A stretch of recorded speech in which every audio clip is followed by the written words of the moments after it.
we'll call over the regular scheduled special meeting, Prairie Township Board of Trustees meeting to discuss the Pleasant Prairie Solar Project on May 25th, 2021. Please stand and join us in the Pledge of Allegiance. Allegiance to the flag of the United States and to the republic which stands one nation under God, indivisible, with liberty and justice for all.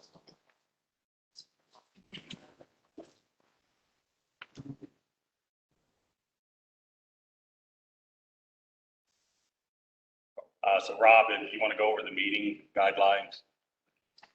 Yeah, this evening, as Mr. Kennedy said. Excuse me, I have to abstain.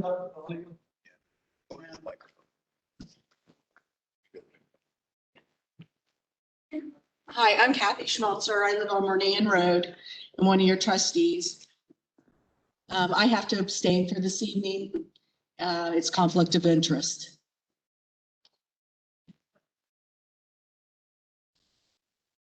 As Mr. Kennedy stated, tonight's special meeting is for the Pleasant Prairie Solar Project. And this evening, we're going to go over just some basic meeting guidelines. When you signed in, there's a form to fill out if you wish to speak. That's beneficial to us when we do the minutes. We already have your address, your name, and all that's included in the minutes. And then after we get through here with the guidelines, Invenergy is going to speak to the project just to go over an overview for some of you that may not be aware of the project and what it entails. And then I'm just going to go over the brief concerns that we've kind of heard repeatedly through the regular trustees meetings and then the meeting that was on Friday there about a month ago. And then Pete Griggs is our township law director. He's going to review the Ohio Power Siting Board, the timeline and the upcoming meetings that will be occurring. And then after that, you'll have your opportunity for public comments and questions at that time. So, thank you. So I'm going to let Josh from Invenergy speak on Invenergy's part.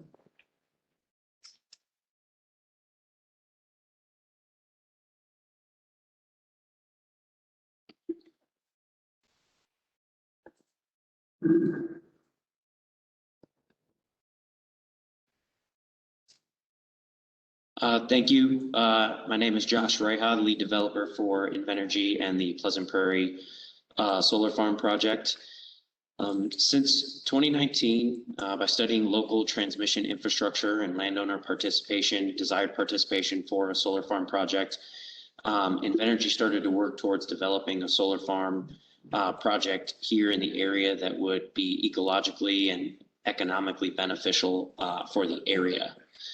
Over the last 11 months, Invenergy has worked to study the proposed project area, which is currently all agricultural use land, for the viability of a solar farm project. These studies include advanced ecological surveys, impact studies, and vegetative management plans. They also include hydrology, geotechnical, and topographic studies to support advanced civil engineering design. The project has also completed cultural and historic studies, including viewshed analyses. Also during this time, Invenergy has worked to engage local stakeholders regarding the project through various public information meetings and township meetings.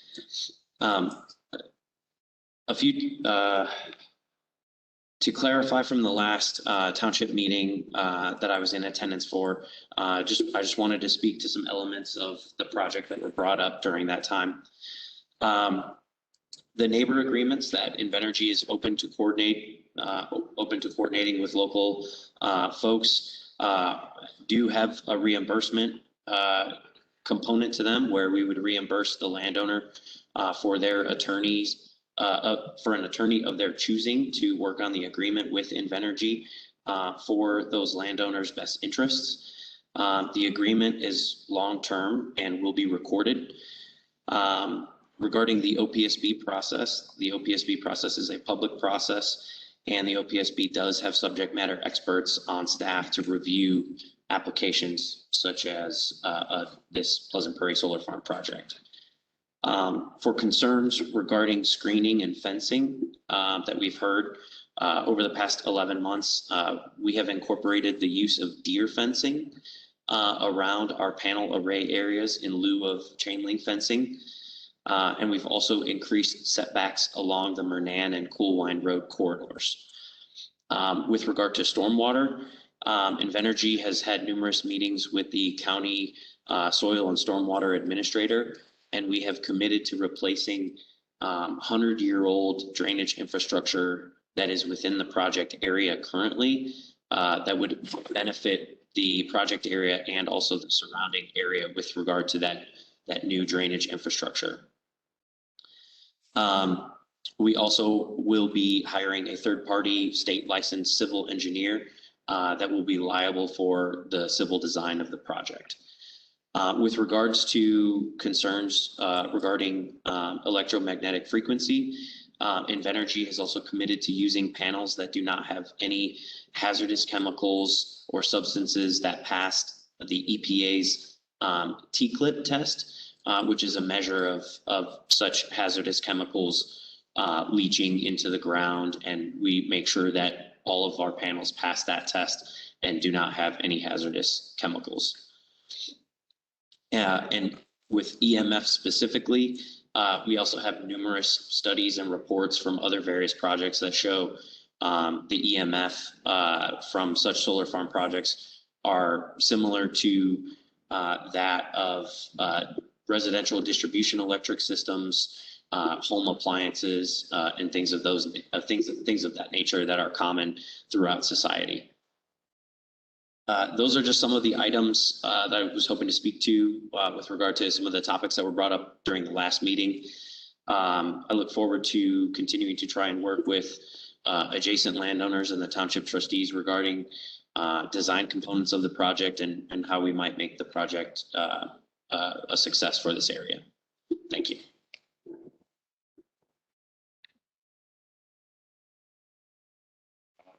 Address the concerns that we've already heard. Yeah, we had created a list just based on what we had heard from, residents and members of the public. And many of the things that Josh just mentioned were on our list. I had three primary categories: property value reduction concern, negative environmental and health impacts, and then aesthetic impacts. Those seem to be the reoccurring concerns of the residents that are in close proximity to the project. With the property value reduction, the concern is that homes in close proximity to the project will be worth less after the project is completed than they would have otherwise been valued at without the project occurring. And then under the negative environmental and health impacts, concerns with potential groundwater contamination, if the panels or other infrastructure are damaged, the electromagnetic impacts and concern for health of those in close proximity to the project, possible negative impacts to wildlife due to habitat loss and egress issues due to the fencing, impact of solar panels and components being shipped from China and the associated carbon emissions created by that transportation, and then stormwater runoff potentially increasing or contributing to flooding in the area. And then the aesthetic impacts, the impact of the project to the view from neighboring homes and those driving through the area,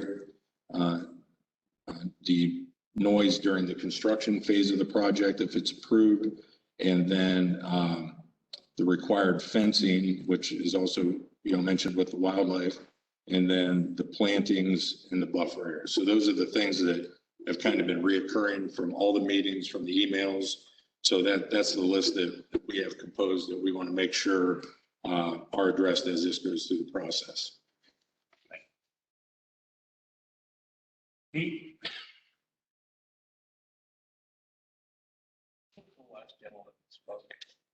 Rob Peter.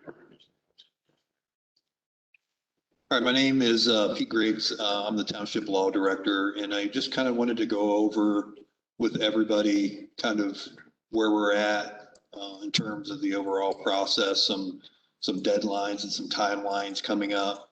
And these are based upon, our conversations with Pleasant Prairie Solar Energy legal counsel. So I just kind of wanted to bring everybody up to speed. And I have 3 documents, and we're going to put this on the township website. So everything I go over tonight will be on there. One is the general timeline. The other is this rather lengthy, complicated flow chart put out by the Ohio Power Siting Board. And, we'll highlight, we're right there in the process, and I'll go over that.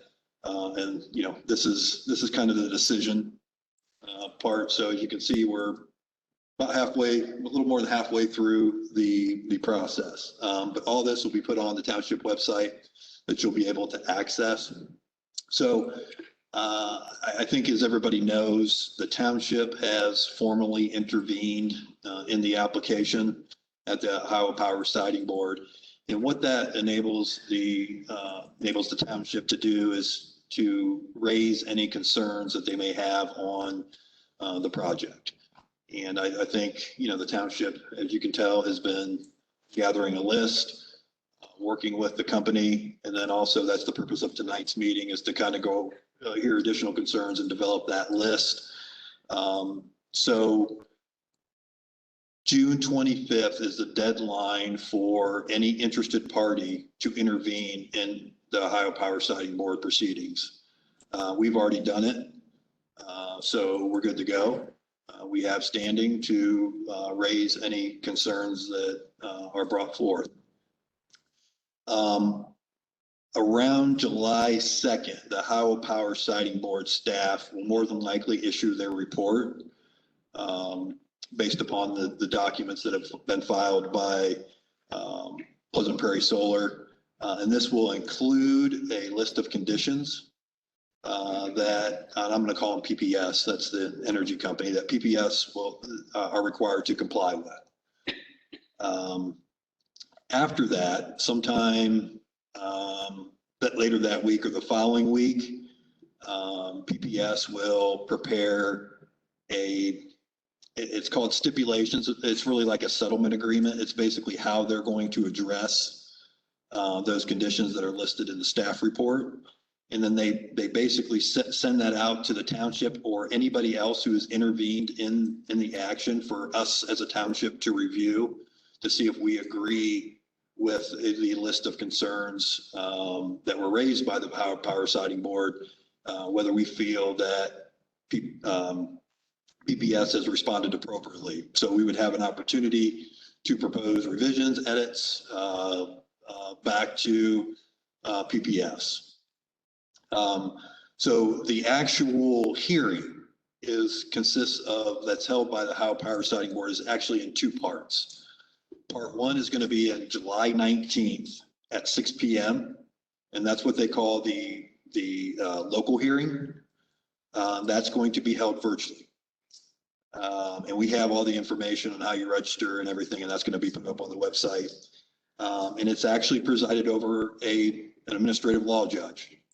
But you as residents or anybody else who has intervened in the action will have the ability to come in pretty much like you are tonight and raise any concerns that you may have.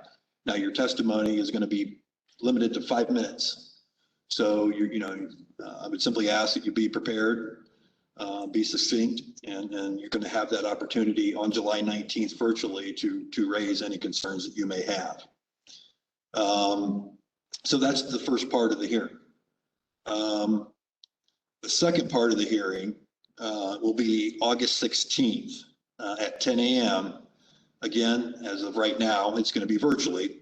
And that's the actual hearing that the Power Siting Board will hear. That's more of the legal phase of it. So there's a list of 10 criteria that the Ohio Power Siting Board has to review in order to make a determination as to whether or not this project meets the requirements of the Ohio Revised Code. And again, we are going to put those requirements, those legal requirements up on the website for you to review. There's 8 elements.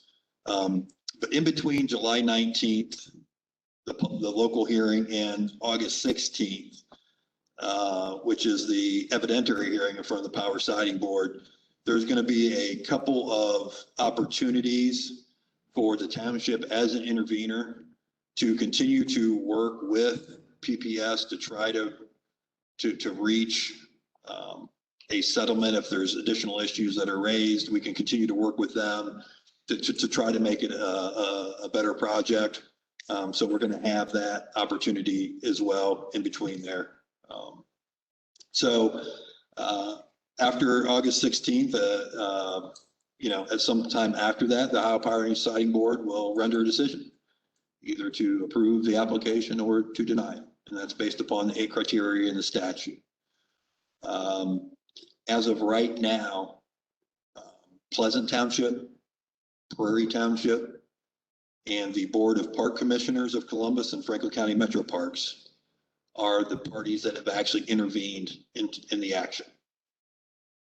So those are the individuals that will be working with PPS to make sure we can make this the best possible project if it comes to that, or raising an objection that the project doesn't meet the criteria, which I think is yet to be determined. So like I said, that's just kind of, I know that's a lot, but that is the legal process. These documents are going to be put on the township website so you can go and reference. But I just want to reiterate that if you do end up speaking to the Ohio Power Siting Board you're going to look at this document, and there's 8 criteria, and that's what I would focus on if I'm a resident, in terms of expressing my concerns with the project. So.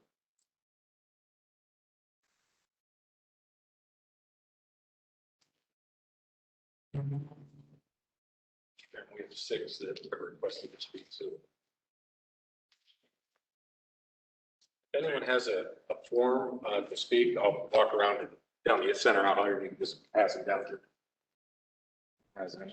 So before we start with public comments, I know this is a passionate group of people, and but we ask to try to keep yourself under control. There's nothing wrong with being passionate, but please try not to have any outbursts from the audience, and let's try to get through everybody that wants to have a chance to speak. And when you come up, please come up to the podium so everybody can hear. State your name and address, and move on from there. First one up is Jeff Minnick.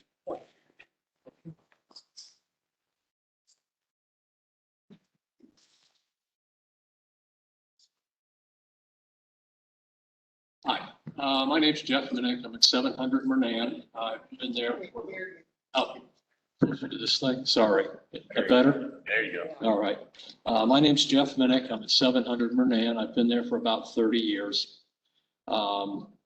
This whole thing to me is relatively upsetting. I know there's a thing called home rule, which all of a sudden vanished, or we can't take it any part of anymore. Is that correct?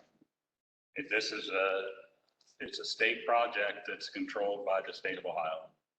It trumps every other jurisdiction because it's a state project.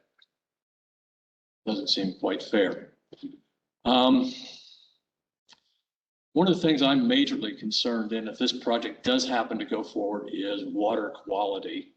I know it was mentioned that these solar panels are not going to disrupt anything, and that may be part of it. But these steel poles that are going into the ground, I believe, are zinc coated. And over a period of time, that will in fact leach into the soil. I also understand from reading that Chinese solar panels tend to crack and micro crack in about 5 years, possibly less. Why aren't we buying the panels, or why aren't they even considering buying panels if this goes forward from Toledo? They make them there. If you're going to put something up, you might as well put something quality up. made in the USA. Sorry about that. The other thing is too, what I'd like to see, and this is nothing against anybody in particular, but the trustees in all the counties, I would like to see them publish, even though they don't have to, a donation list or a contribution list to their campaign funds and publish those on the county website as well. I'd like to see who the donors are and how much they contributed. I know you don't have to do that, but it would be nice to see that. Also, we lost Kathy as a representative. You say, well, she has partiality. She can't do anything there. Well, of course she does, but she's a trustee. She has, like the rest of the trustees, wants to keep the best for Prairie Township. So I'd like to see those things done. I appreciate you listening. Thank you. Thank you.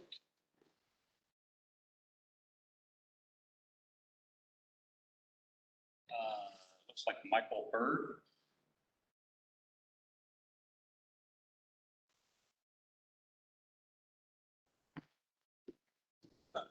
First thing I want to know is this being recorded now? Yes, and this will be a public record. Okay. My name is Michael Hurd. I live at 6577 Camcroft Lane. Good evening.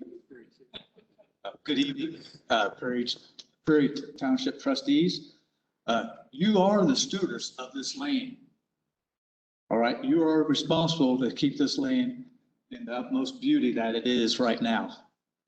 I am opposed to this project due to the improper planning from this energy company. And I have a question. Have you gentlemen read the 54 files on the Ohio Power Sitting Board site?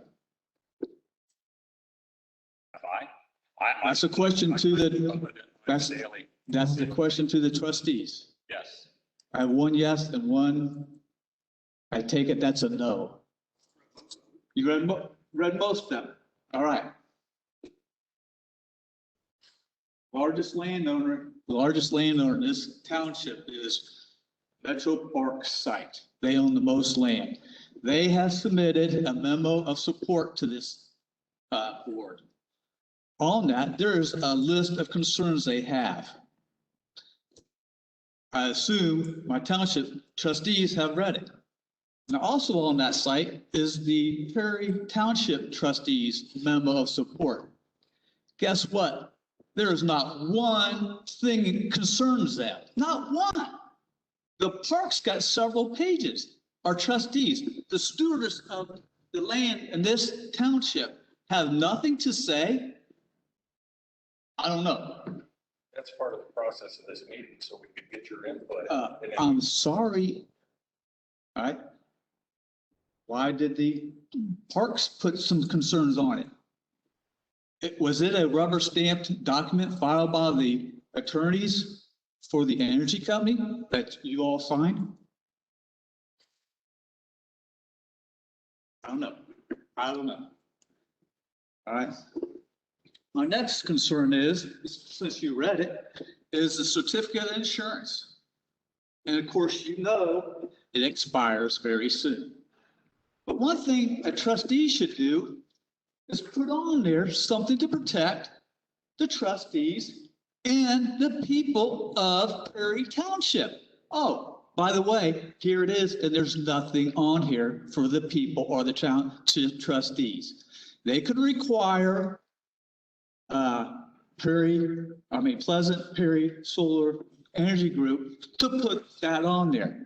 Mr. Attorney, I wish you would look that over for the next meeting and get some in there protection for the township. Okay. And again, next thing I want to bring up, we have a lot of leases. We have a company that is a LLC of a LLC of a LLC. All right. And we all know that when this gets done, something's going to get sold.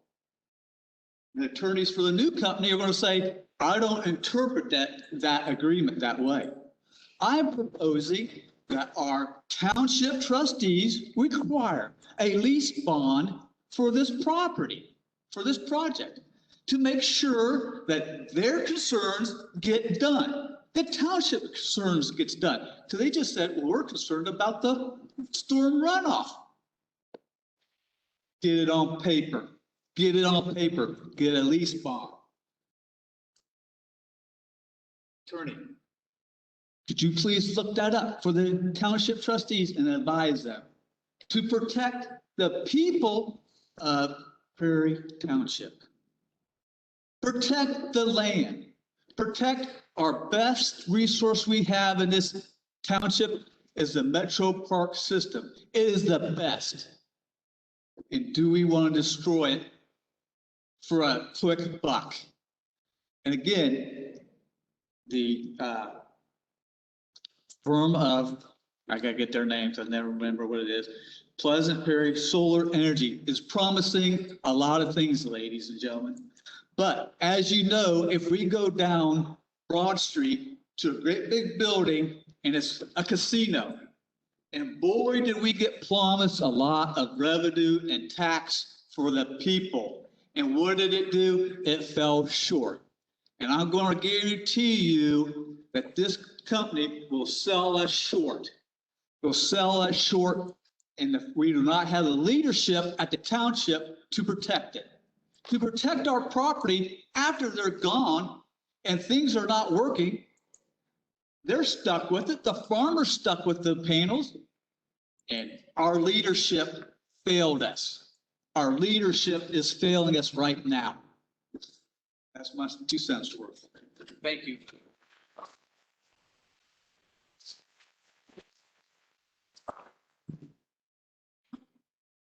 Next up is Larry Kurz.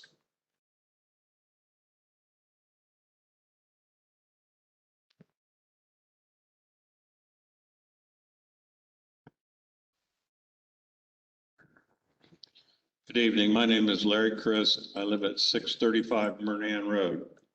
And what I'm going to say tonight are my opinions only. Some of you may agree with them, some of you may not, but that's why I'm here. I want to thank you for letting me speak tonight and registering to be an intervener in the process. I'm speaking tonight in opposition of the proposed solar generating plant. I believe it is bad for the future on many levels, which are being ignored in favor of political gain in the political climate today for green energy. History has shown us time and time again that things that we think are good for us now have later been proven to be the opposite.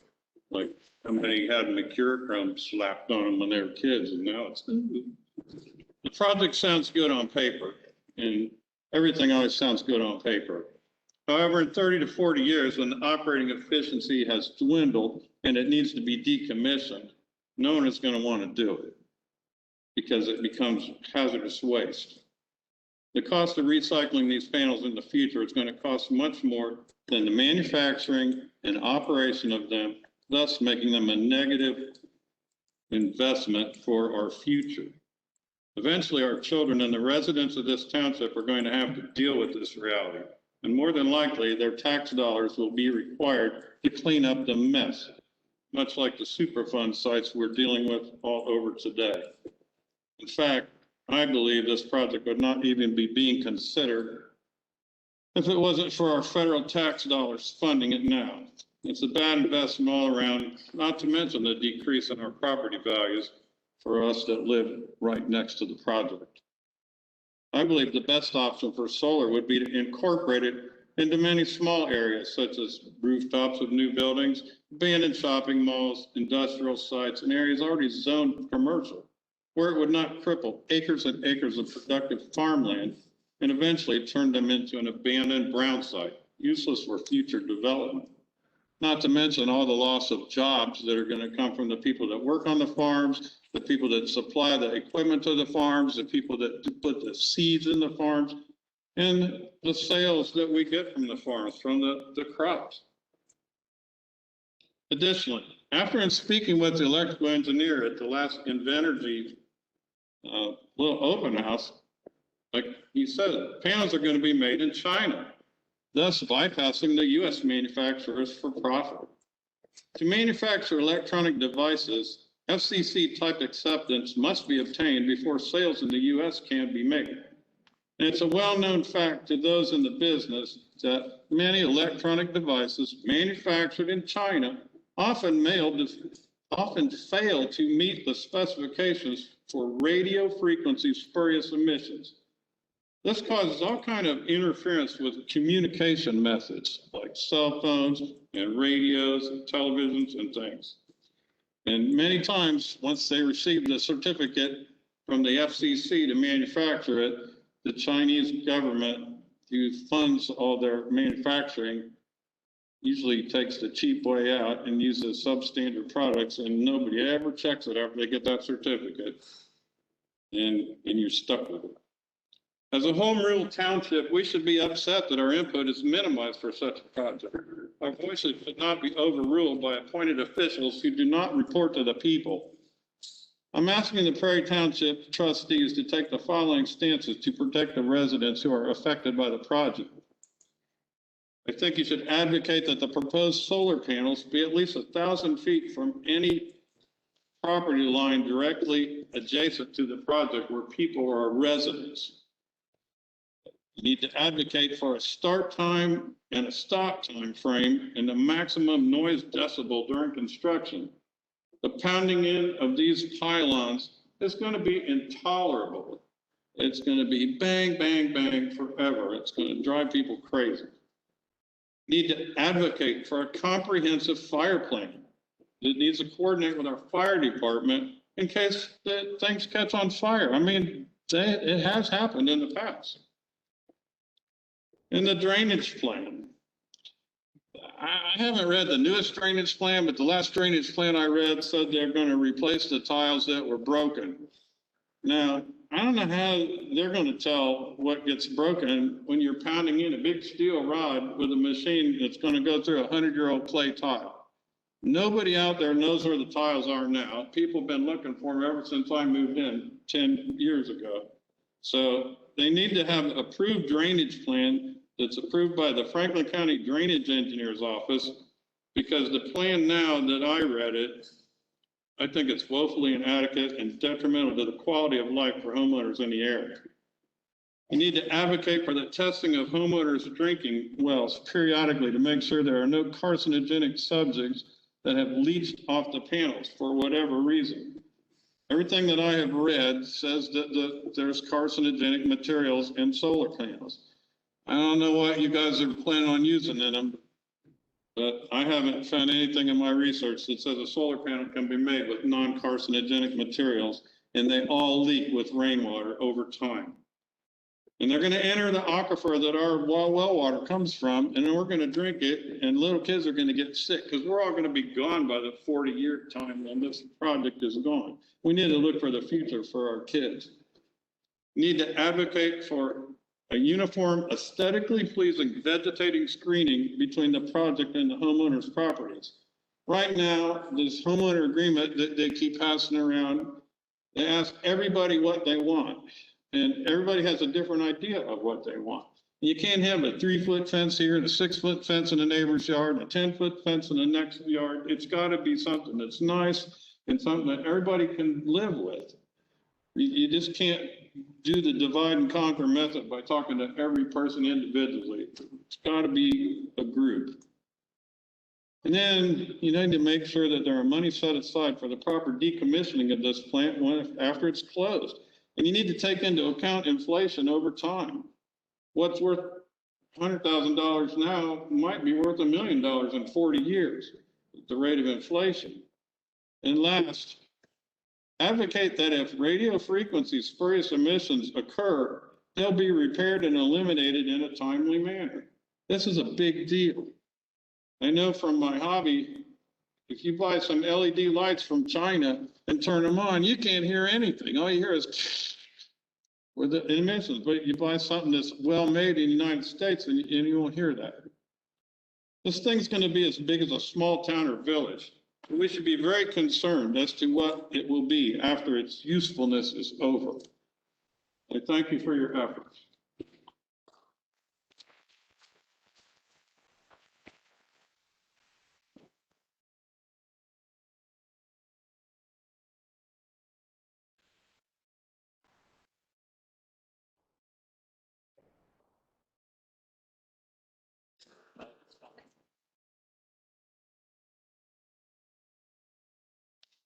from Alcar Road.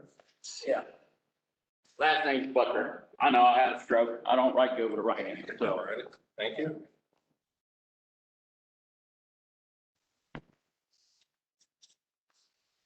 Evening, folks. My name's Doug Butler. I live on 6405 Alcar Road. I've lived there since 1986. I enjoy the country lifestyle out there. I have 2,200 creek frontage on Hill Branch right there. It runs that whole corner. Okay, I'm on a downhill side from where they're going to put these solar panels. And we all know what rolls downhill, right?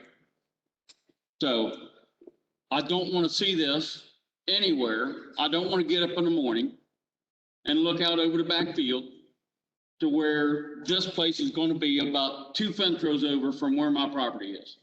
I don't want to see it. And I'm going to ask you from the energy company, on your guys' campus and stuff where you have your headquarters and stuff, do you guys have solar panels there?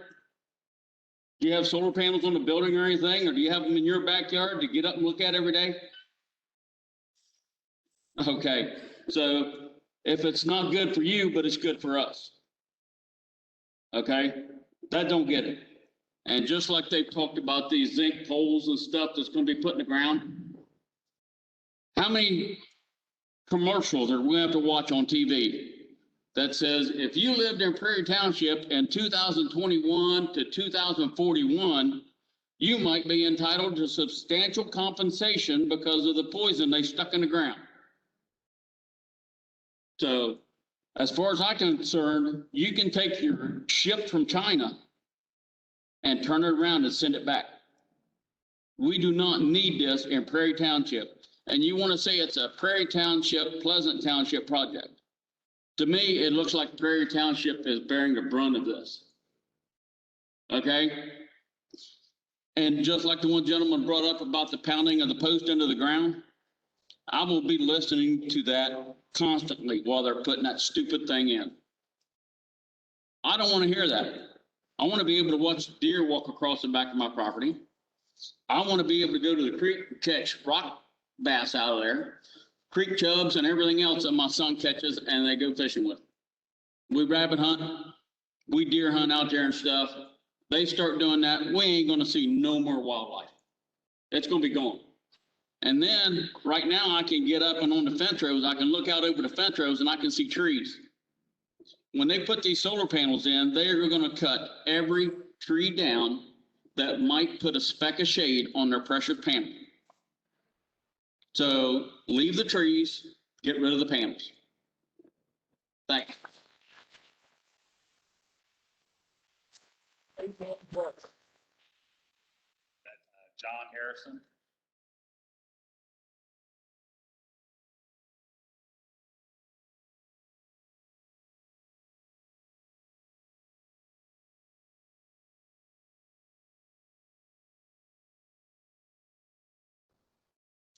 Hello, I'm John Harrison. I live at 1040 Mernan Road.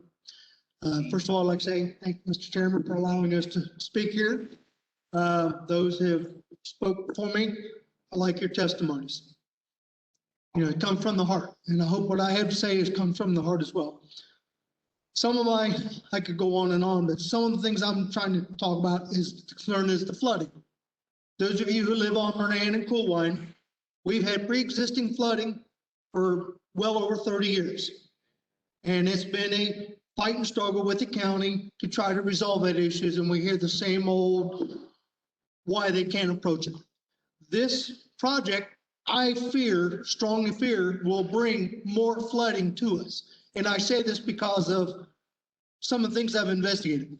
I have a child who's a civil engineer, and one thing he has enlightened me on is when you take a hard surface and you put it on the same footprint of a ground absorbing, where it can absorb the watershed, you have to come up with alternatives to be able to capture that water to take away, because otherwise that is standing water.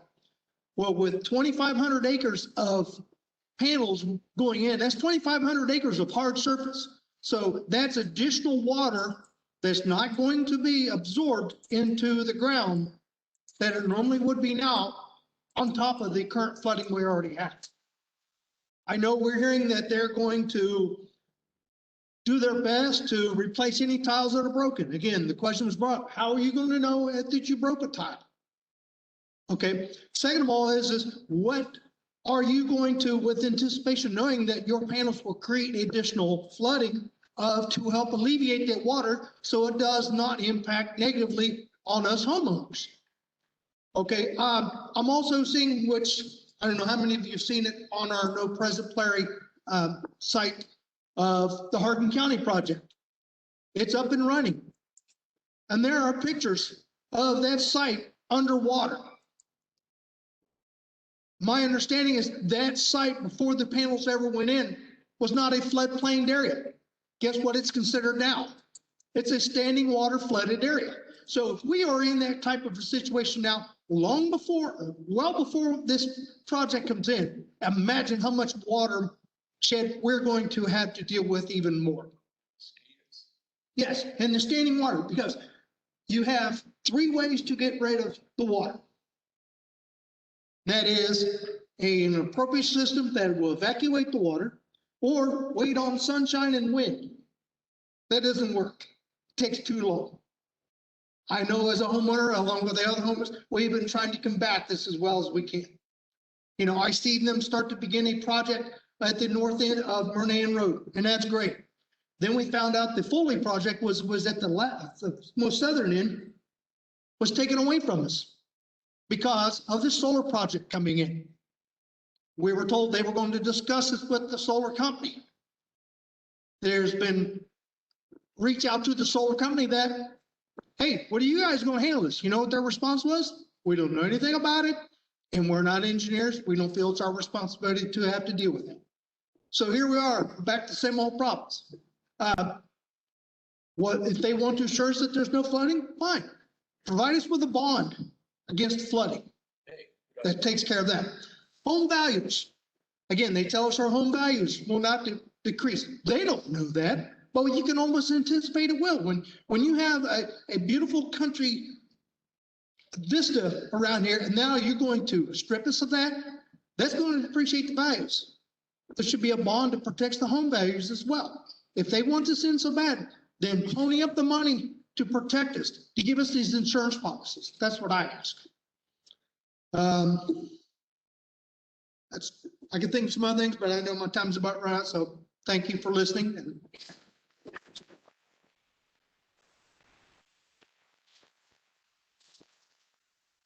is there anybody online? No one online. So next up is Rod Richard.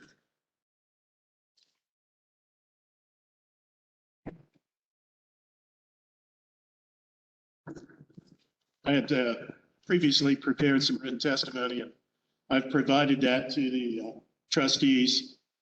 I wanted to thank Steve, the president of the Prairie Township trustees, as well as the other trustees and the members of the administration that are here this evening.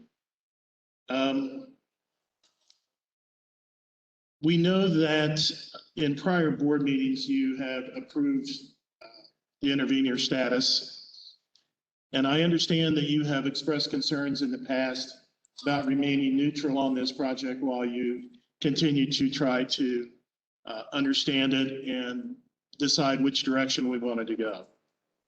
One of those concerns that you expressed was that the residents had not given you any specific information or provided you with any understanding of what our concerns were. And on the 21st of May, we met and came up with a list of items that we wanted the trustees to try to address during this intervention process. The first thing that is of great concern to us is the fact, and I realize this isn't the trustees' issue, but it becomes your issue when local zoning codes are ignored, when the state under their review takes away the township's ability to make decisions under home rule. and that the project in and of itself fails to comply with the Big Darby Accord, which we agreed to as a township to help control development within this community. With the Big Darby Accord, we bought into the fact that we might have homes built behind us. We didn't buy into the fact that there would be an industrial electric generating facility put behind us. That was never part of the plan. So it fails to comply with any of those things. The project fails to have any set standards in terms of approaching homeowners, providing setbacks, providing screening. Again, they're going piecemeal to individuals, trying to get them to agree to things that, quite frankly, no one wants to agree to because we don't trust them. The proposed setbacks are way too short that we have seen so far. As a group, we looked at the fact that this setback should be at a minimum 1,500 feet from the center line of any road, or 500 feet for those of us that have deep properties from the property line of the individual. The vegetative screening that they have prepared and that they have planned for, it's going to take the rest of my lifetime for us to not see these solar panels. The plannings that they have described to us, just aren't going to do it. So we need 100% vegetative screening from day one. We don't need it 20 years from now, when quite frankly, I probably won't be around to see it.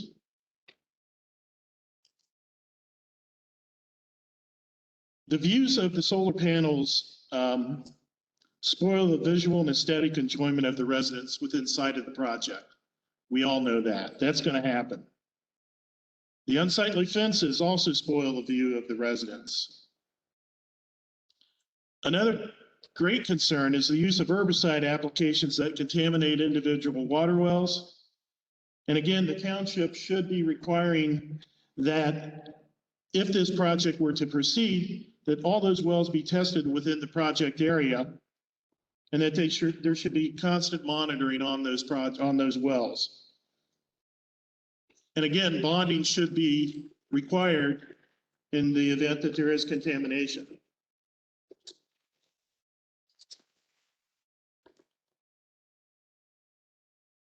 Another is again, it was, somebody else spoke about it earlier, is the negative impact on wildlife caused by the project and fencing that blocks and restricts movement between the natural areas within the community. I've yet to find a deer that can read a detour sign that says, oh, you can't go this way, go over to the road and just go down the road, you'll be okay. Again, and it was expressed earlier, the drainage issues have a dramatic impact on those of us that live in the area. And again, the project should provide additional bonding to make sure that that doesn't occur. There's a complete disruption and loss of use and enjoyment of the adjacent property owners to their own property during this construction period. 2 years of, again, pounding. And then after the project is completed, again, loss of use of and enjoyment of our properties because of the inverter noise that will be operating too close to the residential properties. Inverters should be set back to the center of the project, not on the edges where it's up against those of us that live on the project. Currently, the project is before the Ohio Power Sitting Commission. The township has the responsibility to represent the views of those residents that in this township that this directly impacts. Only items that are required by the Power Sitting Commission as part of the approval process can be enforced upon the developer. So that's what we ask of you as township representatives. We need to make sure that this project is stopped first and foremost. But short of being stopped, we need to make sure that the project is put together in such a way that it protects the residents in this community, protects the biggest and the greatest value that we have in Prairie Township, and that is our land. When we look at the Prairie Township website, what do we see? It shows beautiful land. So I want to thank you all, and thank you for having the opportunity to come here tonight and present this testimony. And if you have any additional questions or concerns, we'll be all happy to answer them.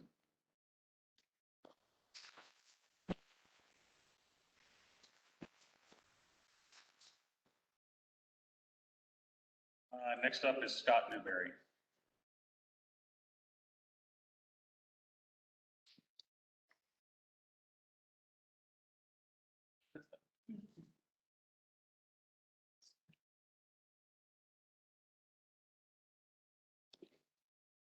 Scott Newberry, 966 Verdan Road.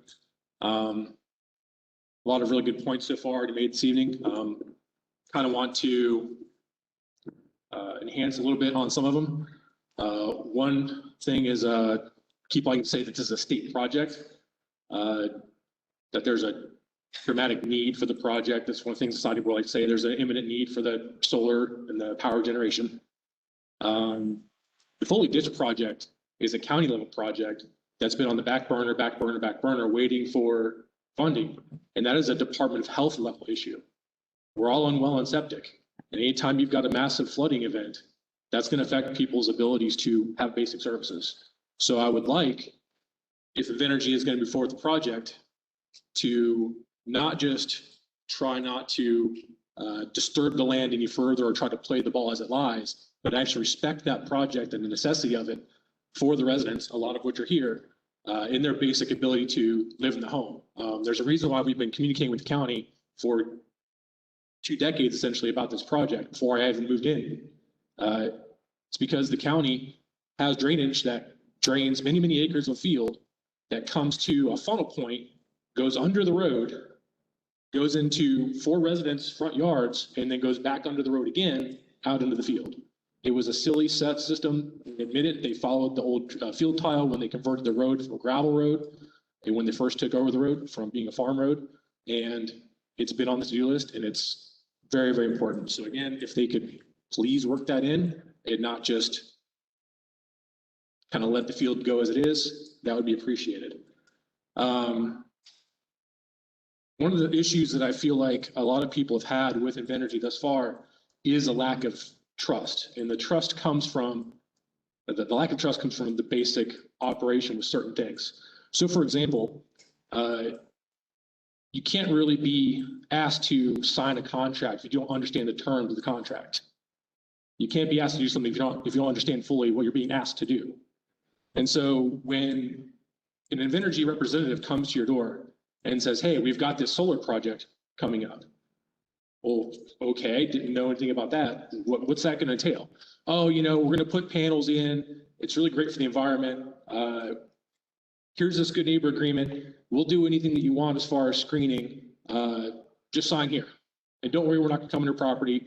This is just a noise and annoyance type contract. Well, none of us live near a solar project currently. So how do we know what exactly we're signing away for? Unless we've lived near one, we don't know what it's going to entail. And unfortunately, you've got glare and you've got noise and a number of other things. And what they like to say is they like to say that, well, it's only going to be this many decibels. Okay, what does that actually entail? What does the sound actually sound like? So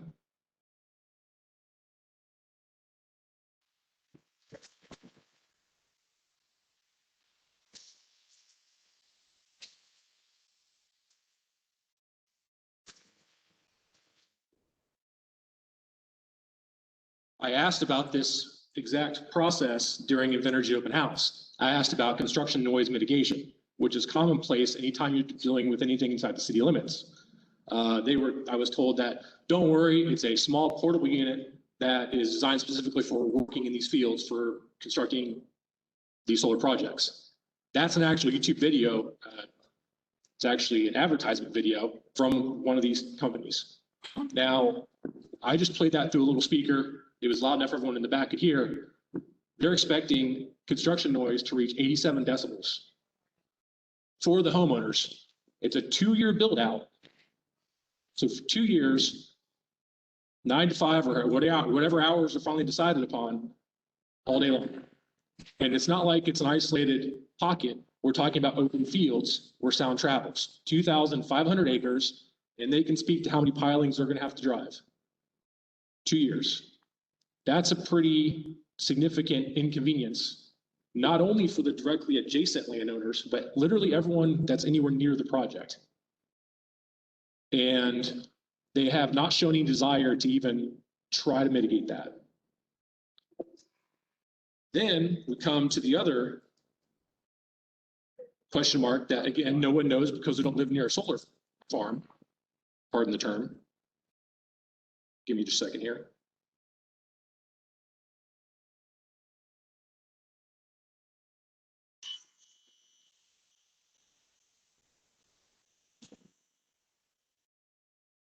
That's the sound of an inverter running at full steam in a solar facility.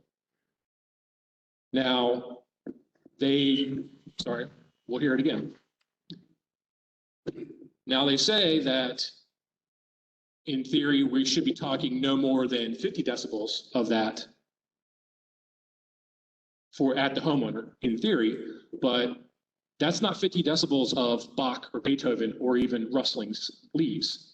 That's 50 decibels of gouge your eyeballs out.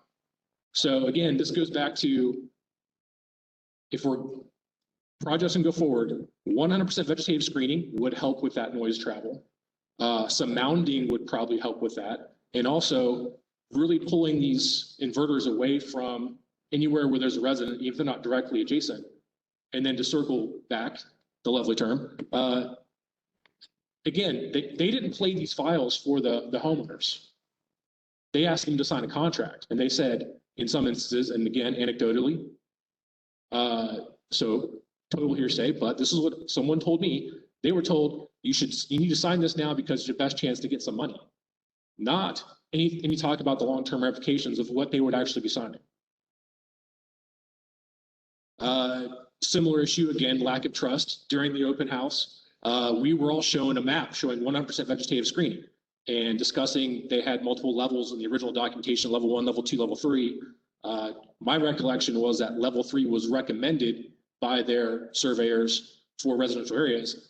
At the end of that meeting, I was promised a follow-up. The follow-up said, actually, we showed you the map with 100% vegetative screening, but we really like our individual model for the good neighbor agreements.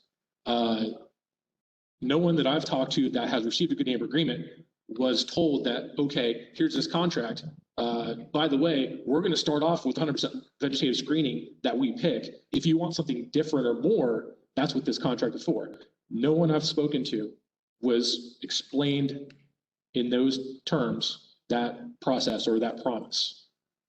So again, that's a good reason to not trust someone if they're not being forthcoming with, is your plan actually 100% vegetative screening or is it not? Do I have to go out and draw for you where I want every single tree and what type of tree planted? Or why can't you present me with a baseline and then talk from there if you want to offer a good neighbor agreement? Similar lack of trust with the pollinator mix. The original presentation was full of lovely fields full of solar panels and flowers. As we've seen with Hardin and as we've seen with many other projects, the problem is the pollinator mix grows tall typically, and they need to have everything down low around the panels. So then it comes to the question, where exactly and how many acres of this magical pollinator mix that is supposed to be so good for the environment, that's the big push, are you actually going to plant? What we've seen from Hardin is that they actually just plant normal freeway seed, normal grass mix. And that's the bulk of the project. So again, that's a bit of false advertising. Is there going to be acres and acres of beautiful grassland that people would love to see deer playing in if they can get through the fence? Or is it just going to be a chain link fence, normal highway turf, and panels? The last thing, decommissioning. To presume that panels that are 30 years old are going to have any value at all is kind of ridiculous. That's like me trying to sell a 1972 Pinto right now. Like, who's going to want that? The technology continues to improve. And the panels also have a degradation curve over the entire life of the panel. So they constantly are producing less and less electricity. Who's going to want a shot out panel? The problem, though, is that all the decommissioning plans I've seen all assume that there's going to be some sort of value with these panels. If you are able to recycle them, in theory, the aluminum would be worth something, some of the core materials. However, there is no infrastructure for that yet.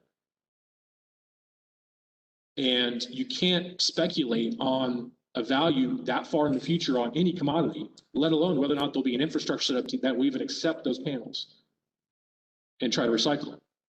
And again, you can't speculate on a market for a used up panel. So I would like to see the decommissioning bond to actually assume zero value for the panels. Last thing, the materials coming from China. Obviously, there's a lot of talk of that nationally too, given the slave labor issue. I too would like to see American-made panels if we're going to pick a panel. Also, too, there has not been any sourcing stated for the steel. We're talking about leaching materials into the ground. The zinc and the iron alone cause a big concern because let's assume it does actually, you do attempt to try to reconvert it back to farmland. That chemistry is going to be pretty jacked up. On top of that, unless the steel is certified and actually has metallurgical tests done, now we have a concern about lead and other contaminants. Manufacturing company I worked for back in the day had to turn around an entire container ship full of architectural hardware because, lo and behold, the supplier in India cut a corner and they ended up with radioactive steel arriving on the shores of America because they sourced it from a decommissioned boat in Russia. I mean, things like this happen. So again, I would like to have verified sourcing for the panels and for all materials that go into the project to avoid things like that. That's a pretty tangible thing that should be easily taken care of. Last thing, home values. The use of the same home evaluation on multiple projects is kind of silly in my opinion. That'd be like me trying to appraise my house based on what a 2,000 square foot house goes for in Dublin. Different city. Still around Columbus, different city. They're using evaluations they did out in the middle of nowhere where this project probably be better well sit. If there wasn't an issue with home value, then why would we have to disclose it if we were trying to sell our house? If there was no concern at all, then by law, our realtors wouldn't have to disclose the fact that this project is going in. There's the potential to have a negative effect. The biggest way to avoid that negative effect is to sit it well with the community. And in the plainest language, if you can't see it and you can't hear it, then there's probably nothing to complain about. And that's the only real answer I see. And if they're so sure of it, give us a bond and index our home values to whatever they are compared to Grove City or similar houses out in some other kind of fringe area that is on the borderline of a wide open space area, maybe up in Marysville. Index us to Marysville. As long as they don't have any panels going in over there, if they're so sure of it, give us an index, put it in a bond. And that's all I have. Thank you.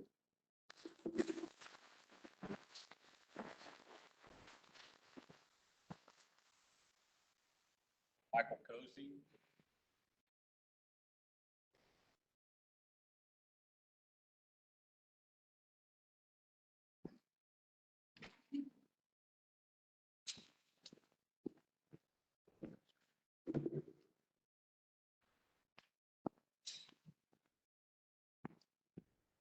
Mayors get a lot of activity here.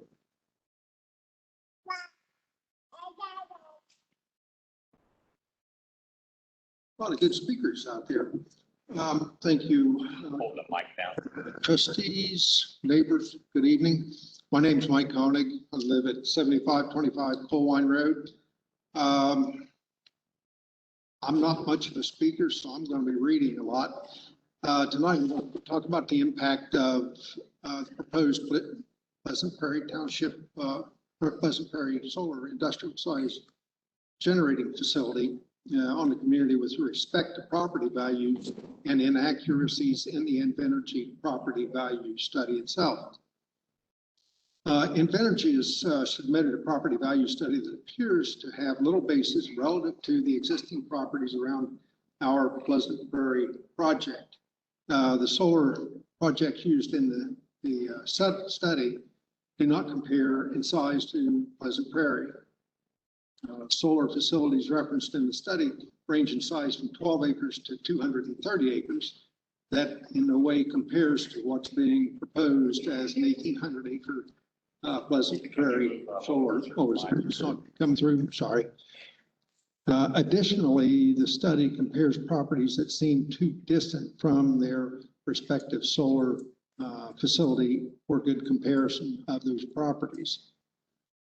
The study does not appear to include several properties for Pleasant Prairie. The properties on Colewine Road and Henshaw Lane cannot be found in that study. And properties that look directly at the solar facilities are not listed. Because properties may not be included in the report, the area calculations listed in that report for comparison of residential versus agricultural land are not valid. The study lists 166 properties impacted by the proposed solar facility, but in reality, that number should be tripled or more. Now keep that number 166 properties in mind. We'll come back to that. The University of Rhode Island in September 2020 wrote a property value study on the impacts of solar energy facilities in existing residential communities. The URI study of over 400,000 homes found that commercial scale solar facilities had a significant negative impact on property values surrounding the solar facility. In that study, properties within 1/10 of a mile of the solar facility lost an average of 7% value. Properties closer than 1/10 of a mile lost an even greater value due to what the report identified as dissimiles.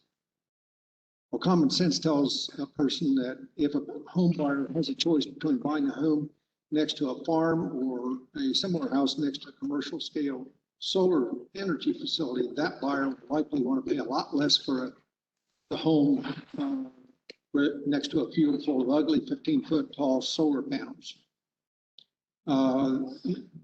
Based on the URI study, residential properties in Pleasant Prairie Township stand to immediately lose, at a minimum, $20,000 to $35,000. Properties that are immediately adjacent to the fields stand to lose significantly more value. The author of the Invenergy property value study, and he's kind of a subcontractor to them, addressed the URI property value study and concluded the results of the study do not apply to Pleasant Prairie Solar because Pleasant Prairie is in a rural area. He went on to define the rural areas as a municipality or township having less than 850 people per square mile. He further states Prairie Solar, states Prairie Township meets the definition of rural because Prairie Township has a population of 140 people with an area of 19 square miles, or a population of 7 people per square mile. To me, this illustrates the poor attention to accuracy given in the Pleasant Prairie Solar Facility property value study.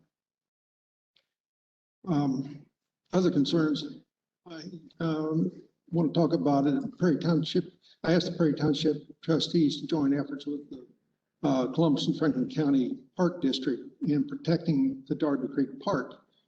any associated wetland areas. You know, the Metro Parks has spent a lot of time, a lot of effort, a lot of our tax money to create a great park in Prairie Township. The Metro Park commissioners are seeking to intervene with the Ohio Power Siting Board to prevent the project from harming the Darby Creek Park. And some of their concerns are setbacks, obtrusive views because of the solar panels and fences, incorrect vegetation, and damage to the park, and inverter noise damaging natural habitat, fauna and flora. Invenergy is proposing to build an industrial-sized solar plant in a community through the Ohio Power Siting Board approval process, and a community requests the township trustees to intervene on that behalf. My preference is that the power generating facility not be located in an urban area like Pleasant or Prairie Township, and at a minimum, all industrial facilities should be no closer than 1,000 feet to an adjacent property line or road center line, whether that adjacent property has a residence on it or not. Vacant property that an owner may have, that owner may want to develop that property in the future, and if he has that solar panel there, the impact of the industrial facility will evaluate his property.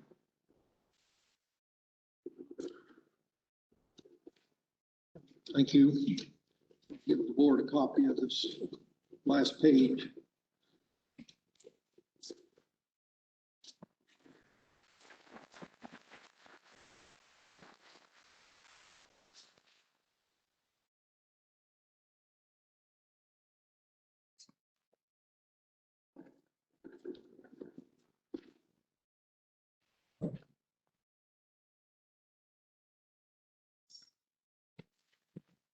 I don't need that. What's that? Oh, you're not. I saw Greg Hart turn in the paper, so you're up next.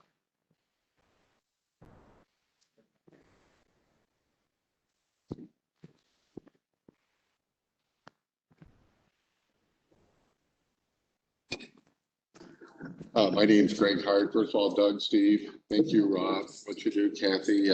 One too many years ago, my dad sat right there for 12 years as a township trustee, and I know what goes into being here. So thanks for your guys' attention in this matter. I think are you guys from Invenergy? Okay. I think the problem with a solar power generating plant, it needs to be located in a different area. Go along the freeway. If you go 71 south, 70 east, there's thousands of acres. That's typically where you see things like this. I don't understand why anybody would want to meander this through so many people's properties. It is going to change Prairie Township. It's going to change Pleasant Township. We don't want it. We really just don't want it. This is a handful of people that don't want you guys here. And I think there's so many other opportunities where you guys can locate this, where it's going to have less effect on a lot of different people. So why not take it somewhere where you may affect a barn and maybe a farmhouse? Farmers have a right to do what they want with their land. I'm all about people being able to make money with the land they have. And matter of fact, I've got good friends who are part of this, and I feel very bad being on this side of it. But there just comes a point in time when it affects this many people in so many ways, you really need to consider packing your bags, getting along the freeway where it's going to affect so many, less people. I don't know anything.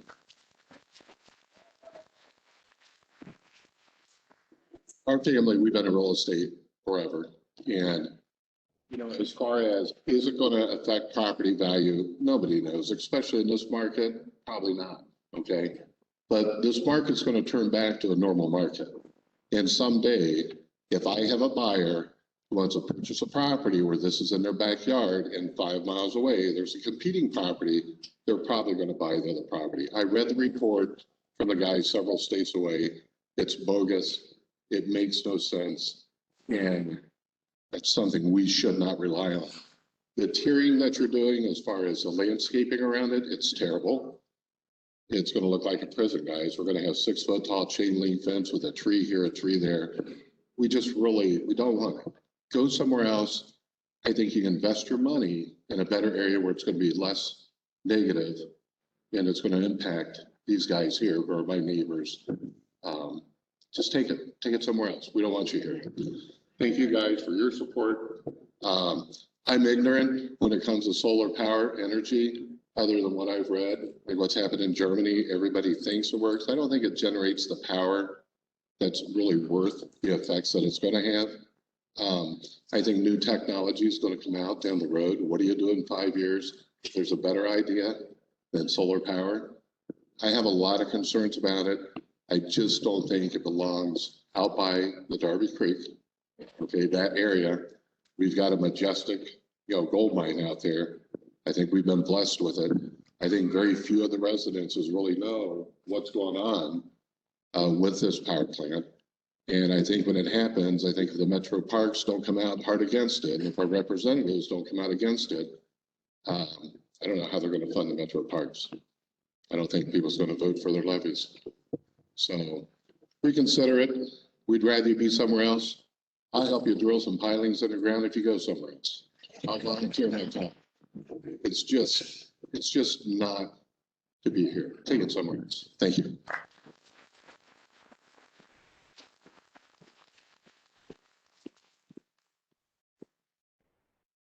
No one online. Jeff from Infinergy, would you like to respond to anything?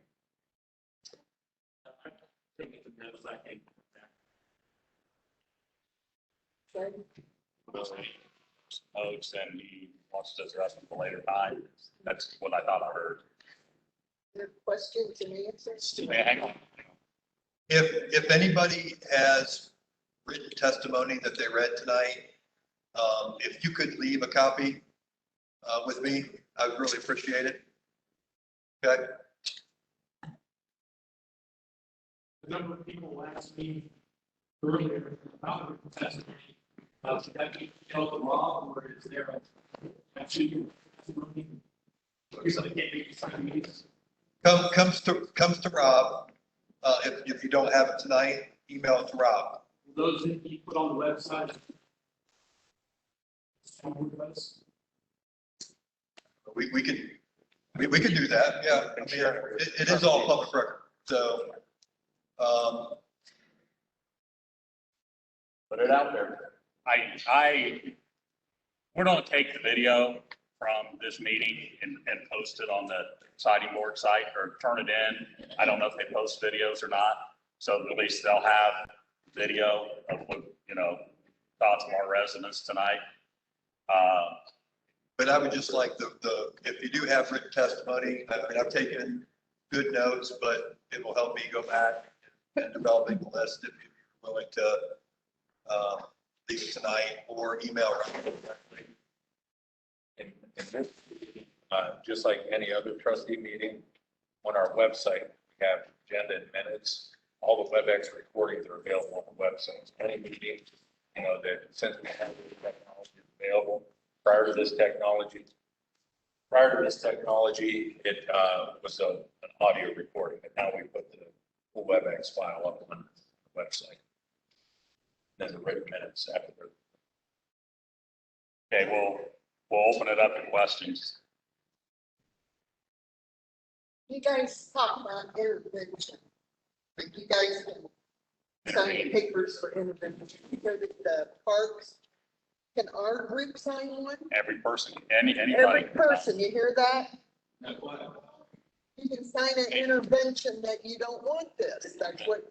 No. It's my understanding that any resident could be an intervener. Is that correct? Yeah, so in order to actually intervene into the case, you're going to have to, first of all, I recommend that you talk to an attorney. But they would have to formally file a pleading, intervening, through the website, just like the township did. You would have that, you'd have that right to do that. So this group as a whole, we could say, get this attorney and file. That's a possibility, yes. But it's not a done deal. We still, I mean, we still got time. It's just. Right. June 25th is the deadline. June 25th. Right, Is the deadline to intervene. The township has already intervened in the right. matter. But, so that's the deadline. If you don't do it by then.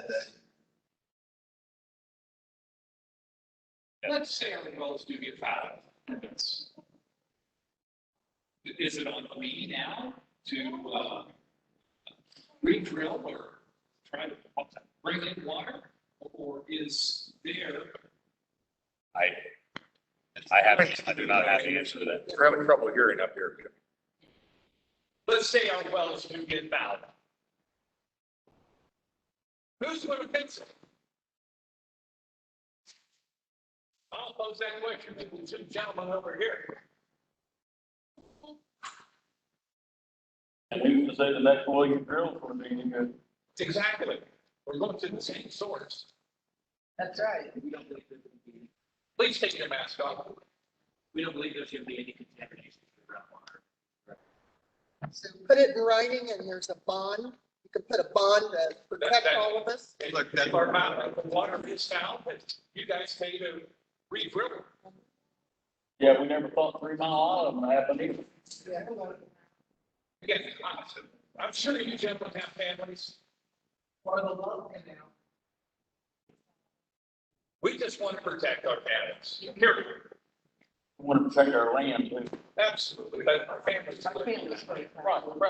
But I mean, we don't let it, hey, they don't let us do, don't address the board, don't. Okay, so that's my question, Kevin, is if this impacts the quality of life that we have now, adversity, we don't want it. Thank you. If you sign the good neighbor agreement, you're signing your rights away to contest it too. Please remember that.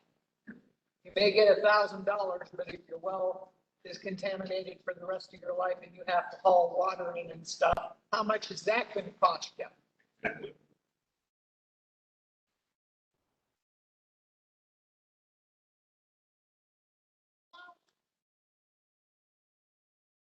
To do questions like this so we can continue the format. Kind of a procedural question. So we're having this meeting and then we have a box now to send written testimony for those people that can't cover this kind of stuff. What is the timeline for the attorney then to take your compiled things that you want to go forward with, or like just kind of procedurally where are we at? Because there's a timeline for obviously the intervention cutoff. At what point do you guys have to have your legal argument prepared? And what's the cutoff for us communicating with you? That was already addressed earlier. Yeah, I mean. Did I miss that? I'm sorry. Yeah. Okay. There's some stuff going on at 10 Mile Land. I kind of got hung up. We're gonna put this up on the website too. Okay. Which kind of provides a timeline, but make it simple, like early July. Okay. Is what we're looking at submitting everything. So at least initially. Okay. And then so the process is going to be basically what you guys decide is the bulk concern or something you guys have concern with, or? Yes. I addressed earlier. Okay. If it's going to be online, I'm sorry, I missed it. Yeah, no, the list will be developed and then again, you know, I know individuals have the ability to intervene as well if they feel that the township hasn't covered their concerns, but yeah, that's the game plan, is to formulate those issues. Okay, thank you. Sorry for retarding you, I just didn't.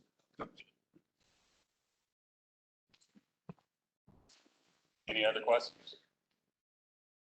Has this process tonight helped you to make a more informed decision as to whether you're for it, against it, or remaining neutral? I'm going to be hard pressed to get moved out of my neutral stance.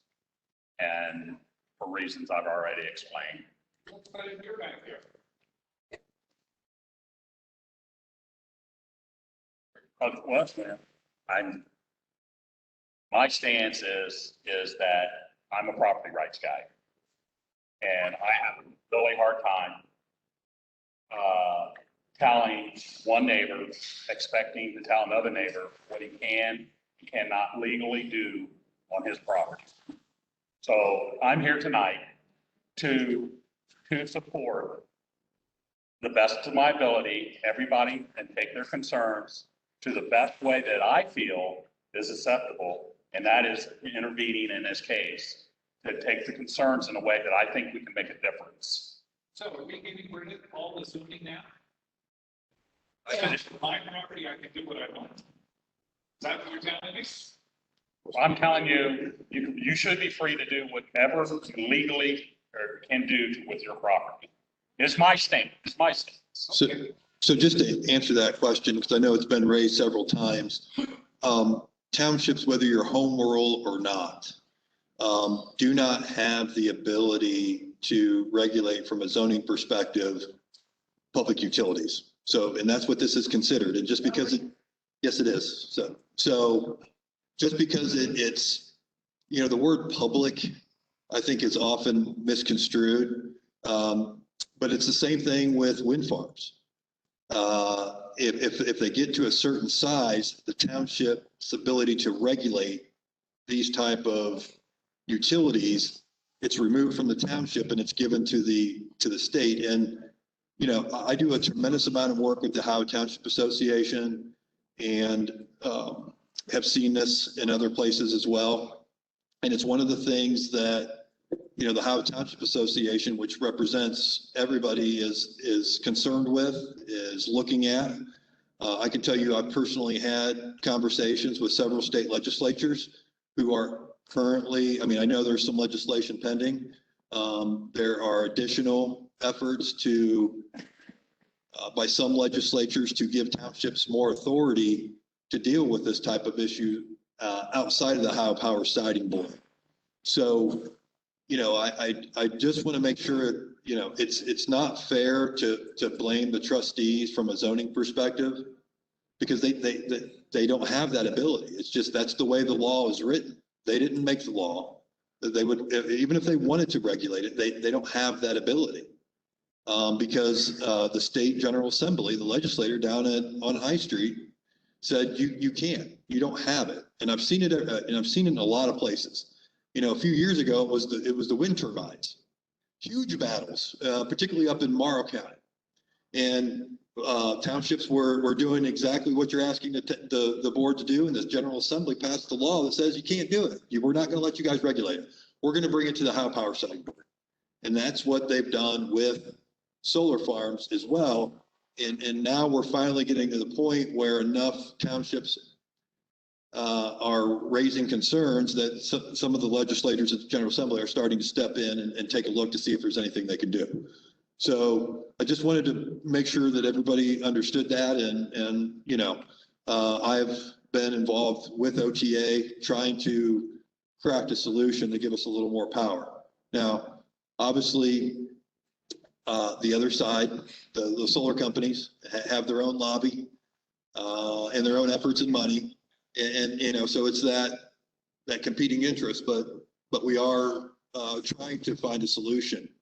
But I just want to make sure that, you know, you've all have raised some great points tonight in a list of concerns that we can work with. But the legislatures are also now realizing that the Power Siting Board, it's pretty difficult to stop it once these things get in motion. So that's why you're seeing a shift to try to give the township a little more strength and challenging these things and regulating these things. So, but I just want to make sure that everybody understood the zoning perspective of it. Yeah. And the legislation, the trustees did submit letters of support for that legislation that helps give more local control if it is approved. So that was done a few months ago. Yeah. I have a question. Yes, ma'am. Are they receiving a tax abatement? So none of this, they're not even going to pay taxes on their land? So not from the township, because the township doesn't have the authority to grant a tax abatement. Whether it's Franklin County, I do know Franklin County the county is designated as a, I can't remember the exact terminology, but an energy district. And that was done by the county commissioners, which then essentially puts it into a pilot payment type of situation, and there's a statute that governs who gets what. But I do believe the county has designated as that district, but I don't believe it's a tax. It's not a tax abatement like, you know, I'm gonna use Amazon, you know, Amazon comes in and everything is tax abated. It's a pilot. They're going to be responsible for a pilot payment back to the various, you know, the county, the township, and the school district, those type of entities. There's a set formula on the Yeah, pilot. there's a set formula. It's predetermined. How much they pay per megawatt generated. So instead of paying regular property taxes, they make the payment to all the taxing entities through that agreed upon pilot. So.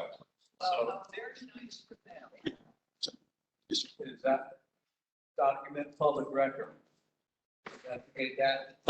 Yeah, I mean, that would be the commissioners. I don't know, it would be. So they typically pass the commissioners pass a resolution establishing the county as a district. That would be a public record. Yes, sir. Again, this gets back to another promise then. If we're generating, our panels are generating something, township, school district, the fire department is going to get that money. Now, we all know that a solar panel doesn't go this, power, it goes like this. It generates. So as it does, less power. Does that mean you're not going to get as much money? I don't, yeah. School district's going to get, it's going to get again, like we promised on the casino, we're going to get millions of dollars. Sorry. Yeah, you know how much the casino actually pays the state? I worked for the casino for a while, less than 3%. And they promised them big bucks, and it turns out to be very little. Go ahead. My research shows that once the land is to be decommissioned, it takes 35 years before you can re-agriculture that property. Yeah. So there's a lot of people in this room, besides myself, that have silver and gray hair. We'll all be dead and gone. You know, but we do have to, as stewards of the land, as the responsible people at this level in our lives, we must protect this land for our children and grandchildren. This is not to be, you know, raked over for the God almighty buck. And we are not learning our lessons. We are not learning our lessons. What is it going to take for people to realize, you know, there is more to life than a bloody dollar? I'm not sure I have the answer to that question, but yes, sir, you've been waiting patiently. Yes, I was just wondering, is the board's position, I get the feeling from the five in the room that if we were interveners, we would say we would not like this project to go forward. If it is our position that we would like this not to go forward, is it the board's position to say no, or is it the board's position to find a equitable solution to choke it down? What's the board's position? Yeah, what's the board's position? My position, and it's not the board's, it's mine, personal position. Okay, but you're representing us as a Yeah. board. I am representing you tonight. And my position is that, that it's a property. It's right, and you made that clear, Steve, I understand. And I get that, and I respect that. But if you, and so I have a hard time telling that property owner, no, you can't do this. And if as a board, we pass, it'd be easy for this board to say, okay, we'll just take the stance and oppose it. And we'll just oppose it. But I think the chances of that happening are almost zero.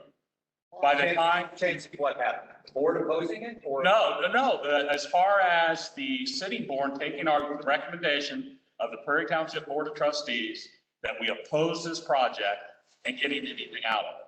So I think the project is going on. I think the board opposes, and I'm just asking the question because I think we need to make a sense of clarity. If the board comes out and publicly opposes the project, and other interveners come out and publicly oppose the project, at least we have everybody on the record as what they actually believe.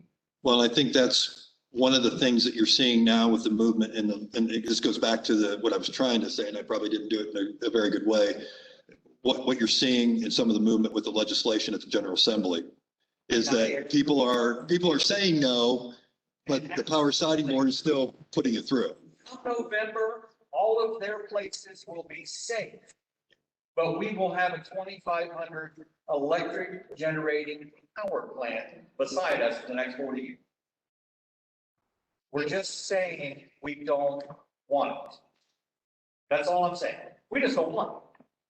Are you saying that you believe everybody should be able to do whatever they want with their property? Legally. Legally. So if Ford Motor Company bought the property next to yours and they decided to put a battery plant there, you'd be okay with that? Yeah, I wouldn't. Come on. Steve, let me ask, you talk your property rights guy stuff. Did all these property owners that own all this property that this solar thing is gonna go on, did they all call these people and approach them?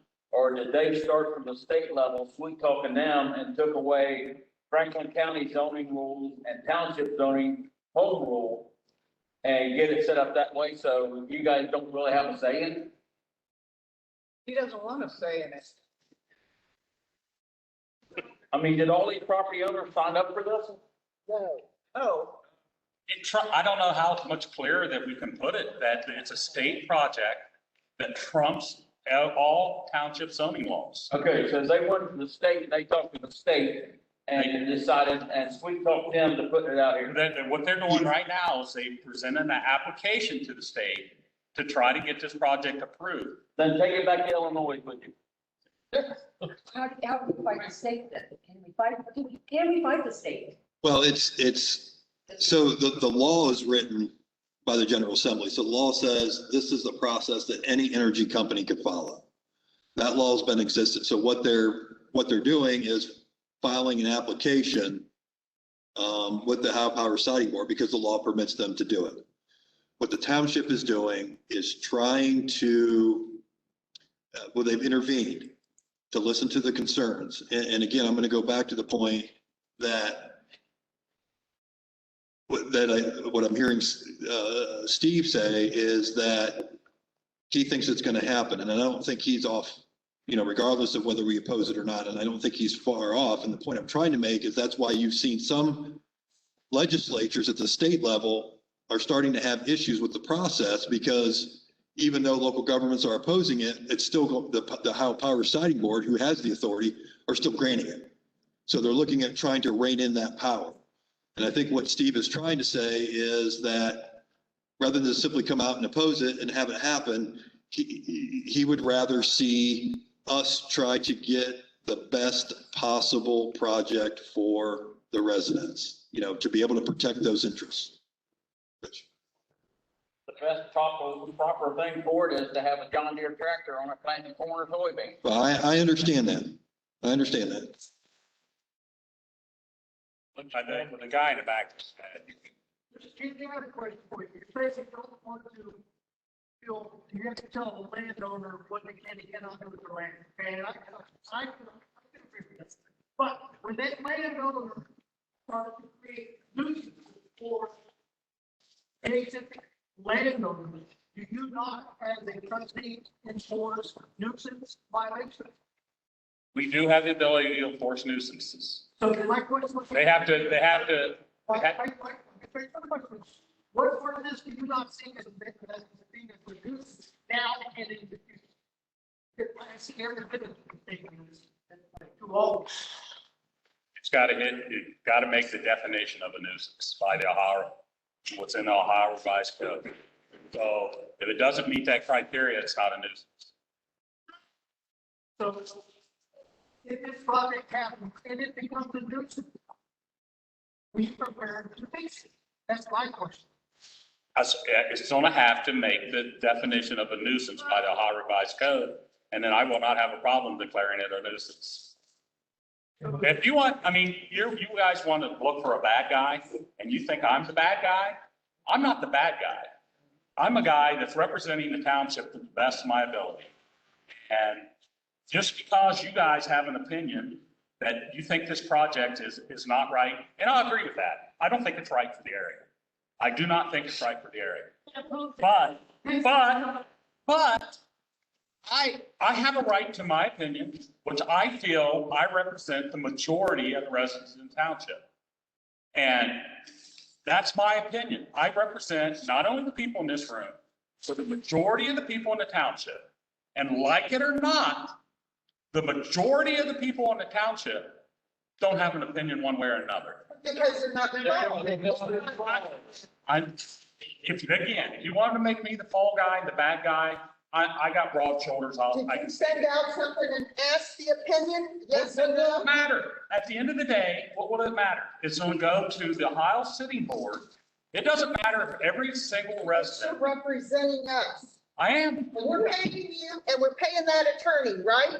Correct. Okay. So I want to just mention your comment. You raised some great questions, great points.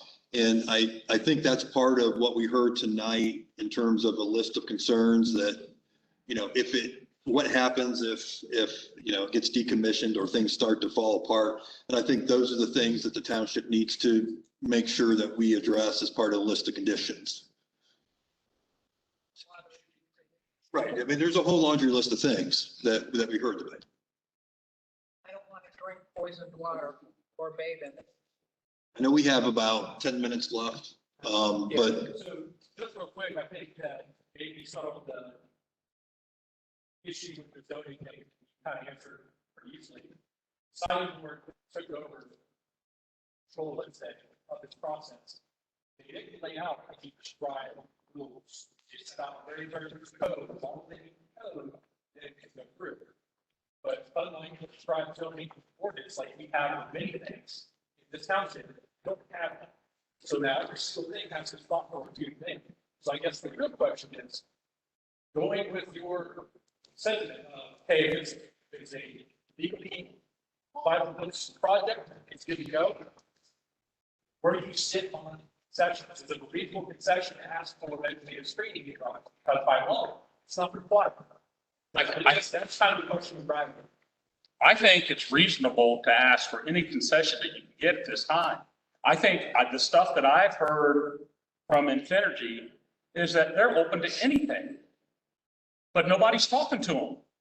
Why are you not talking to them? We just gave you an entire list. Why aren't you Give it to talking? them. They're open. My understanding. Our concerns, that's why we're here. We want you to pass it on to them and work. We're gonna we're gonna take these concerns, like I said at the beginning of the meeting. Okay. We're gonna take these concerns, we're gonna compile these concerns, probably gonna add to concerns. Okay. We're gonna get additional input from the residents, and then we're gonna put that together and we're gonna file it on the case. Yeah, and ma'am, and when I kind of went over the timeline in there, in that timeline, there is a opportunity for us to not only to consult with their legal counsel, express our concerns. We will express them to the Power Siting Board as well. Power Siting Board will issue their conditions. Their company will respond, which they will give it to us. The response will be given to us, in which we're going to have the ability then to critique it. So that's the full intention of the board, is to kind of follow that process and get engaged. Right, we gave you our. And we knew coming into the meeting this evening that many of the residents close to the project were opposed to the project, because we've talked to you at other meetings, we've gotten phone calls, emails. So we knew coming in that many of you were against the project. So what we wanted to do, and that's why I went over that list at the beginning, is to let you know that we understand what your concerns are, and we want to hear more, so that just like, Pete said, we can compile that list and be able to submit something and not just go, feeling. Be able to see what you guys resolve with them. We'll post it on the. Yeah, and it'll go through the siding board process. there's a lot of people that don't have the internet. There's a lot of older people that don't get on there. We need something in writing, just like when I asked before about having a meeting, you guys told me that you would send something out to all the residents. Then when I came to the meeting, you said, oh, no, we can't do that. We put it on our website. How many people saw that on the website? No. We went around and we actually asked people. We went around and talked to people. We went around and gave them flyers. Before we actually scheduled it, I talked to Mr. Pritchard and talked to him about the date. And he said that he had the ability to communicate with the group. So we knew that the folks that were close to the project, you actually would have had the information even before we posted it on the website. So there wasn't a concern that you wouldn't know about it. Rob, I reviewed the recording of the meeting. Trustee Kennedy specifically asked that you send out information, cards announcing the meeting. He specifically asked that. That was not done. Don't say Rod had the ability to get it. That's not my, that's the trustee. When you and I talked, that's how you close the call. I'll send something out. When we talked on the phone. No, we did not talk on the phone after that meeting. Rod, you're saying that we didn't talk on the phone after the trustee meeting. I called and talked to you. Then I called Mr. Kennedy. Sorry, no, I apologize. We did talk. Okay. To agree to the date. Yes. Okay. I just want a quick comment. Mr. Kenny, and I brought this up, you guys have responsibility, attorney. I think that then they need to amend it, send this in, amend it, put your concerns, so it's on the board's website. There's nothing on here about your concerns. Yeah. What would you have?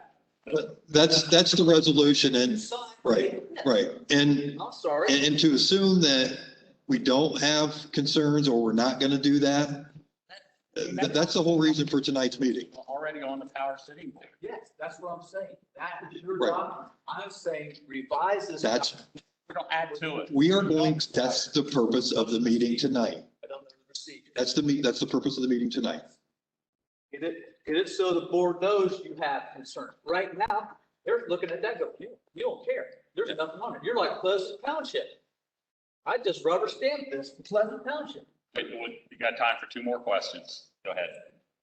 You said that you want to represent the majority of the township people here. I haven't heard one person or in the whole township, and that most of them don't care one way or the other. But the people that do care are here. I haven't heard one person say they were for it. Now, your voice as a township trustee is going to carry a lot more weight with the Power Siting Board than little old me. So that's what we're asking you to support the people who do care, who have taken the time to come out and tell you your opinions. Now, Mr. Stormont, I haven't heard anything from you. How do you feel on this? I know, I heard everything you guys said. But are you for it or against it, or are you? For law director. Are you neutral? I heard all the concerns. I wrote them down. Are you neutral or? No, I feel for you guys. I mean, it's.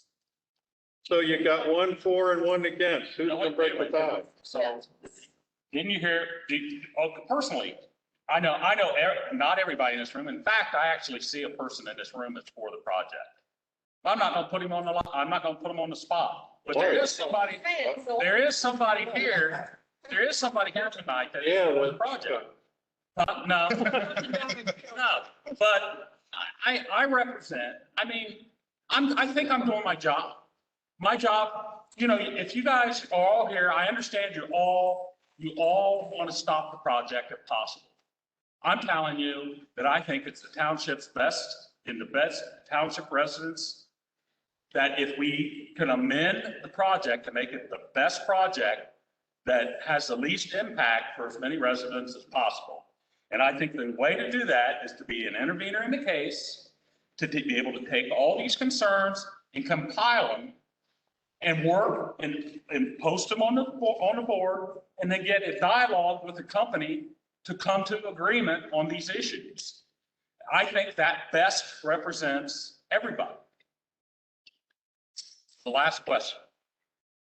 Are we as property owners at any time going to get to have a meeting with the OESB or whatever the city board is, or is it all going to come from you guys? So again, this will be put on the township's website, but the Ohio Power Siting Board does have a local public hearing. And that'll be July 19th at 6 PM. And then there'll be a link on the township's website that'll provide you how you sign up for that and all the information. So That's all virtual, right? as of right now, but this was put out prior to the governor wiping the slate clean. So I don't know if that'll change or not, but that's something we'll, Until the 19th of July to organize everybody. yeah, so I don't know if it's still gonna be virtual or not, but we'll try to find that out. It's on there too, how you feel. How it affects you and how you feel. Just go on there and you put your comments. 'Cause I right want now, to there's give only good ones. one guy in the room that I know is for the project a chance to say a word if he's willing.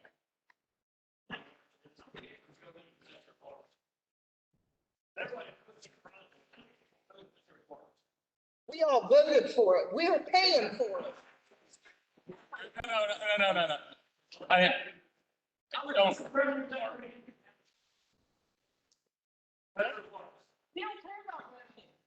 You don't.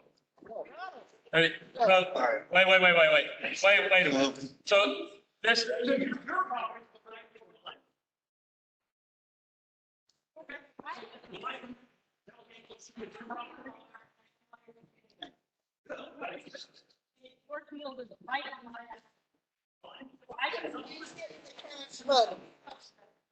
Yeah, this is the field we're talking about that you were supposed to come and look at. I was buying it. All right, hey, all right, everybody, so. About 9:30 today, right? I didn't want to interrupt. I just know that the FedEx guy or whoever driveway is on the phone. But I did go by. All right, yeah, Okay, so just to wrap up, the information's gonna be on the website. Again, if you have additional comments, please email them directly to Rob. If you have written comments tonight that you're willing to give to me, I would appreciate that as well when we're developing the list. So Steve, you wanna? Is there anybody online? No one else. Anybody else have anything else before we close the meeting? I do. Yes. Sucker has 4,000 acres. Away from the residents. 500 acres. It's all surrounded by us.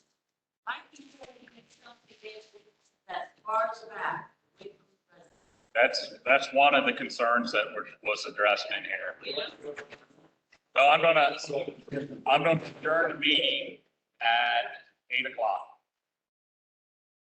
Thank everybody for coming. Thank you. Thanks.